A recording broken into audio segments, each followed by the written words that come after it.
ಮೀನು ವ್ಯಾಪಾರಿಯ ಕುತ್ತಿಗೆಗೆ ಚಾಕುವಿನಿಂದ ಇರಿದು ಹತ್ಯೆಗೈಯತ್ನಿಸಿದ ಪ್ರಕರಣದ 4 ಮಂದಿ ಆರೋಪಿಗಳು ಬಂಧನ.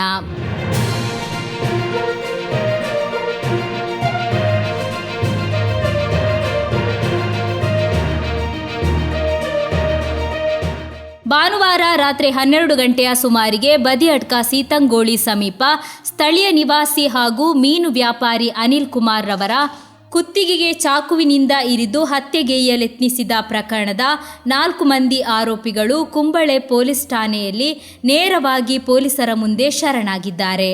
ಬಳಿಕ ಪೊಲೀಸರು ಅವರನ್ನು ಬಂಧಿಸಿದ್ದಾರೆ. ಬದಿಯಡ್ಕ ಕುದ್ರೆಪ್ಪಾಡಿ ನಿವಾಸಿಗಳಾದ ಮಹೇಶ್, ರಜೀಶ್ ಅಲಿಯಾಸ್ ಮೋನು, ಅಜಿತ್ ಕುಮಾರ್ ಹಾಗೂ ಹರಿಕೃಷ್ಣ ಬಂಧಿತ ಆರೋಪಿಗಳು.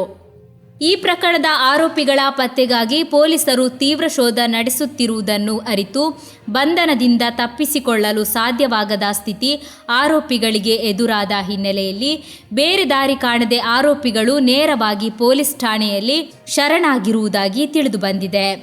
ಇದೇ ಪ್ರಕರಣದ ಇನ್ನೊಬ್ಬ ಆರೋಪಿ ಬೇಳ ಚೌಕಾರಿನ ಅಕ್ಷಯ್ ಎಂಬಾತನನ್ನು ಪೊಲೀಸರು ಈ ಮೊದಲೇ ಬಂಧಿಸಿದ್ದಾರೆ.